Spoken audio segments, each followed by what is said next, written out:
दोस्तों, स्वागत है आप सभी का त्रिपाठी सोशियोलॉजी चैनल में। तो मैंने अभी इसके पहले आप लोग को वीडियो दिया है। वो उस पे है वालेस्टाइन के सिद्धांत है और थ्योरीज ऑफ 17 गोल्स है सस्टेनेबल डेवलपमेंट के। और इस वीडियो में मैं आप लोग को आंद्रे गुंडर फ्रैंक का अल्प विकास का सिद्धांत दूंगी। मैंने अभी बोला था आप लोग को कि आंद्रे गुंडर फ्रैंक का सिद्धांत देने के लिए, तो वो मैं दूंगी आप लोग को। तो इनके विषय में मैं आप लोग को बताऊँ उसके पहले मेरा आप लोगों से रिक्वेस्ट है, मेरे वीडियो को लाइक कीजिए, शेयर कीजिए, सब्सक्राइब कीजिए और कोशिश कीजिए ज़्यादा से ज़्यादा स्टूडेंट तक इसको पहुंचाने के लिए। और आज ही एक दिन में मैंने आज हाँ दूसरा वीडियो है ये मेरा मैं डाल रही हूँ, क्योंकि कल ही एग्ज़ाम है। सो आप लोग देख लीजिएगा, आई होप कि मतलब इससे आप लोग को काफ़ी हेल्प मिले। सो हम देखते हैं कि आंद्रे गुंडर फ्रैंक ने कौन सा सिद्धांत दिया था, किस स्तर पे दिया था, इस चीज़ को देखेंगे। और इनकी पुस्तक क्या थी और किस किस समाजशास्त्री ने इनके सिद्धांत में हेल्प किया था इनका, वो सारी चीज़ें हम देखेंगे इसमें। पूंजीवाद के विषय में इसमें क्या बताया गया वो है। और उसके बाद हम जो समीर आमीन है उनके अल्प विकास का सिद्धांत देखेंगे। तो देखते हैं कि आंद्रे गुंडर फ्रैंक ने विश्व व्यवस्था के इतिहास का एक कालक्रम आधारित विवरण प्रस्तुत किया। विकास एवं अल्प विकास दोनों ही प्रक्रियाएं वाणिज्यिक काल 1500 से लेकर 1770 में आरंभ हुई तथा औद्योगिक पूंजीवाद 1770 से लेकर 1870 से होती हुई साम्राज्यवाद के काल 1830 से 1930 में अपने चरम पर पहुंचे। इस संपूर्ण प्रक्रिया के दौरान उपनिवेशी, अर्ध उपनिवेशी तथा न उपनिवेशी का अस्तित्व मुख्य रूप से पूंजीवाद महानगरों के लाभ के लिए लगातार बना रहा। इनका सीधा परिणाम यह हुआ कि उपनिवेश अविकसित रह गए। फ्रैंक बरान से बहुत अधिक प्रभावित थे। रोस्ट्रो की पुस्तक थी the stages of economic growth सन 1971 में इनकी पुस्तक थी। रोस्ट्रो की पुस्तक का नाम है the stages of economic growth 1971। ये आप लोग लिख लीजिएगा, याद भी कर लीजिएगा। तो हम यहाँ पे देखते हैं कि आंद्रे गुंडर फ्रैंक ने विश्व व्यवस्था के इतिहास को एक कालक्रम मतलब एक क्रम दिया और उस क्रम पर आधारित इन्होंने माना, जिसमें पहला इनका जो काल था वो 1500 से 1770 के बीच में था, जो वाणिज्यिक काल के नाम से जाना जाता है। दूसरा था 1770 से 1870 के बीच, जो पूंजीवाद का समय था। और फिर 1830 से 1930 साम्राज्यवाद का काल था। तो आंद्रे गुंडर फ्रैंक ने यही विश्व व्यवस्था के इतिहास का जो कालक्रम बनाया, उसमें ये तीन तीन स्तर को उन्होंने विभाजित किया था। 1500 से 1770, 1770 से 1870 और 1830 से 1930। फिर उन्होंने इसमें मतलब ये जो सारी प्रक्रियाएं थी उस समय क्या था, जो पूंजीवाद था वो चरम सीमा पर था। तो उन्होंने मतलब इस प्रक्रिया के दौरान उपनिवेशी शासन और अर्ध उपनिवेशी और न उपनिवेशी इन सब के अस्तित्व का मुख्य रूप से मतलब ये सब चीज़ें जो थी वो सब पूंजीवाद पे आश्रित थी। मतलब पूंजीवाद हर जगह छा चुका था और उसी के आधार पर इन्होंने बताया। फिर इन्होंने कहा कि जो रोस्टो का सिद्धांत था, फ्रैंक ने रोस्टो के इस प्रसिद्ध योगदान की आलोचना की तथा बरान के दृष्टिकोण का समर्थन किया। विकास के समाजशास्त्र के स्थापित सिद्धांतों के प्रखर आलोचक थे कौन? ये फ्रैंक थे, आंद्रे गुंडर फ्रैंक।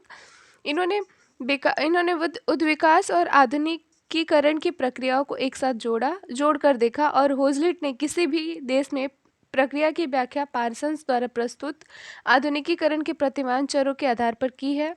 परंतु फ्रैंक का मानना है कि विकसित और अविकसित दोनों ही प्रकार के समाजों में होजोलिट मीन्स हो गया आपका ये वर्चस्व हो गया, मतलब किसी भी चीज़ का ज़्यादा से ज़्यादा बढ़ा के वो सब चीज़ें हो। वर्चस्व मतलब विकसित और अविकसित दोनों ही प्रकार के समाजों में वर्चस्व होजोलिट या पार्सन्स द्वारा सुझाए गए लक्षण नहीं पाए जाते हैं। और नहीं सॉरी हेजीमनी था वो। होजलिट और पार्सन्स ये अब समाजशास्त्री थे। इन्होंने मतलब जो भी अपने नियम दिए थे विकसित और अविकसित समाज पे, उससे ये असहमत थे। मतलब उनके जो सुझाए गए जो लक्षण थे उससे ये असहमत थे। फ्रैंक ने प्रसार सिद्धांत को भी अस्वीकृत करते हुए कहा कि प्रसार सिद्धांत की मान्यता है कि कम विकसित समाज इसलिए विकास नहीं कर पाते क्योंकि इन देशों पर विकास की बाधाओं के कारण विकसित दुनिया में हो रहे परिवर्तनों का प्रभाव नहीं पड़ पाता। फ्रैंक के अनुसार आर्थिक प्रसार तीसरी दुनिया के देशों में कोई परिवर्तन नहीं ला पाता। डेविड मैकली लैंड ने और ई हैगन की भी आलोचना फ्रैंक करते हैं। फ्रैंक के अनुसार इन विद्वानों ने इस तथ्य की उपेक्षा की है कि ऐतिहासिक परिस्थितियां एक विश्व आर्थिक व्यवस्था की और एक विश्व आर्थिक व्यवस्था की स्थापना की ओर ले जाती है, जिसमें तीसरी दुनिया पहली दुनिया के विकास के लिए कार्य करती है। मतलब यहाँ पे हम देखते हैं कि फ्रैंक यहाँ पे कहते हैं, इनका मतलब फ्रैंक के अनुसार जो था, इन्होंने आर्थिक प्रसार जो तीसरी दुनिया थी, पूंजीवाद के समय जो दुनिया बनी थी, मतलब जो भारत था उसमें पाकिस्तान था, यूरोप था, ऐसे पाकिस्तान गरीबी के कारण था उस समय जब पूंजीवाद छाया हुआ था, तो वही वही दुनिया, मतलब वही जो काल था उसे तीसरी दुनिया के नाम से जाना जाता है। और उस तीसरी दुनिया के देशों में भारत, पाकिस्तान, यूरोप, अ, अमेरिका, ये सारे देशें आती हैं। तो ये लिखता है कि आर्थिक प्रसार तीसरी दुनिया के देशों में कोई परिवर्तन नहीं ला पाता। मतलब और इन्होंने जो डेविड मैकलीलैंड और ई हैगन की भी आलोचना ये इन्होंने किया।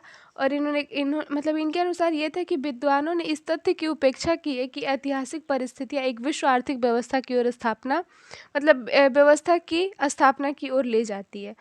मतलब जो ऐतिहासिक परिस्थितियाँ हैं, इन्होंने इन लोगों ने कहा था, और भी समाजशास्त्री जैसे ये मैकलीलैंड और ई हैगन, इन लोगों ने कहा कि ऐतिहासिक परिस्थितियाँ जो हमारी थी वो विश्व को एक मतलब विश्व की जो आर्थिक व्यवस्था है उसको एक दिशा देती है, एक ओर लेके जाती है, जबकि फ्रैंक इसे नहीं मानते थे। इन्होंने कहा फिर इन्होंने देखा कि जिसमें तीसरी दुनिया पहली दुनिया के विकास के लिए कार्य करती है, ये सारी चीज़ें वो लोग मानते थे। फिर है कि निर्भरता के सिद्धांतों का प्रतिपादन बरान ने किया था, ये भी आप लोग लिख लीजिएगा, परंतु इसकी लोकप्रियता का जो श्रेय है वो फ्रैंक को दिया जाना चाहिए। अल्प विकास के सिद्धांत के मूल तत्व इस प्रकार से हैं। पहला है अल्प विकसित समाजों का लेखा जोखा। दूसरा है अल्प विकास उन देशों के विकसित समाजों के साथ संबंधों का परिणाम है। तीसरा है विकास एवं अल्प विकास एक ही व्यवस्था के दो पक्ष हैं। अल्प विकास निर्भरता तथा विश्व व्यवस्था एक ही सिद्धांत के अलग अलग नाम है।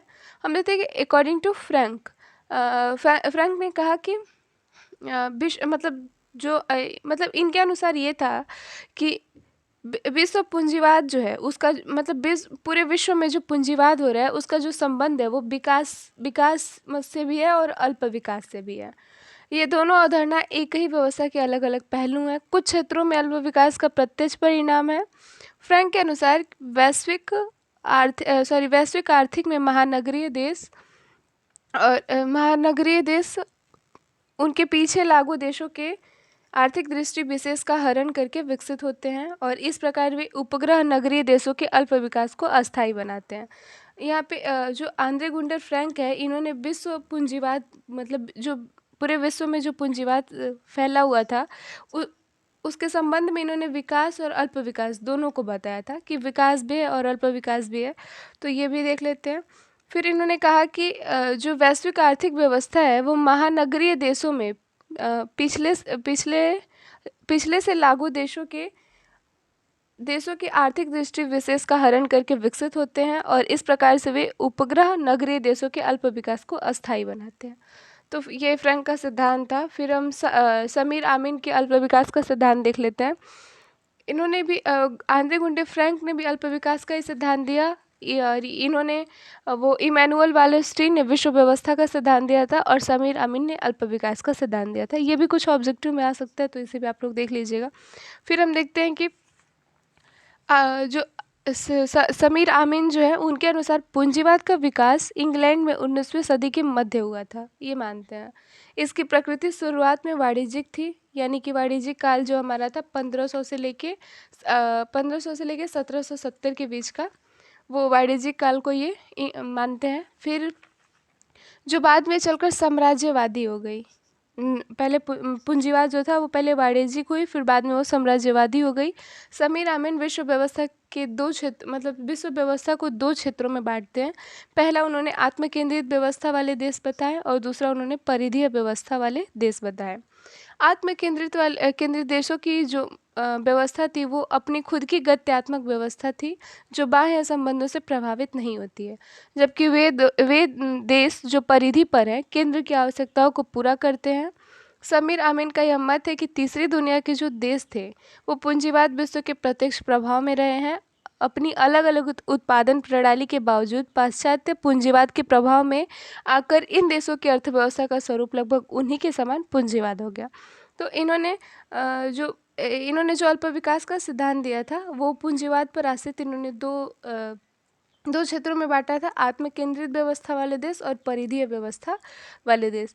आत्म केंद्रित वाले में वो खुद पे ही मतलब उनका जो भी केंद्र रहता था, जो भी चीज़ें थी वो सब मतलब खुद पे थी, और उनकी जो व्यवस्था थी वो गत्यात्मक व्यवस्था थी। और परिधीय वाले जो मैंने अभी ऊपर आप लोग को ये 1870 से लेके 1830 से लेके 1930 तक के बीच वाली जो काल को मैंने अभी ऊपर बताया वही चीज़ है यहाँ पे। तो ये देख लेते हैं। इसमें आंदर गुंडर फ्रैंक वाला जो सिद्धांत है इसे थोड़ा ध्यान से देख लीजिएगा लोग, क्योंकि ये हो सकता है कि पूछे। समीर अमीन वाला उतना नहीं पूछेगा, वैसे देख लीजिएगा, बहुत शॉर्ट में मैंने बनाया है इसलिए आप लोग देख लीजिएगा उसको भी। इमैनुअल है वो भी देख लीजिएगा। सो बस थर्ड पेपर में मैं इतना ही वीडियो आप लोग को दूंगी, और जो भी चीज़ें है वो आर्थिक डेवलपमेंट, आर्थिक ग्रोथ, ये सारी चीज़ें जो चीज़ है वो मैंने ऊपर पीछे के वीडियो में अपने दे दिया है, और इसमें जो आज मुझे देना था वो सब मैंने दे दिया आप लोग को। आप लोग पढ़िए, और कल के एग्ज़ाम के लिए बहुत सारी शुभकामनाएं मेरी तरफ से। अच्छे से एग्ज़ाम दीजिए आप लोग। ऑल द बेस्ट, और thank you so much. Video देखते रहिए, कमेंट करते रहिए, जो भी चीज़ की ज़रूरत हो आप लोग बोलिएगा। जिस भी नोट्स की ज़रूरत होगी मैं उसे आप लोग को दूँगी।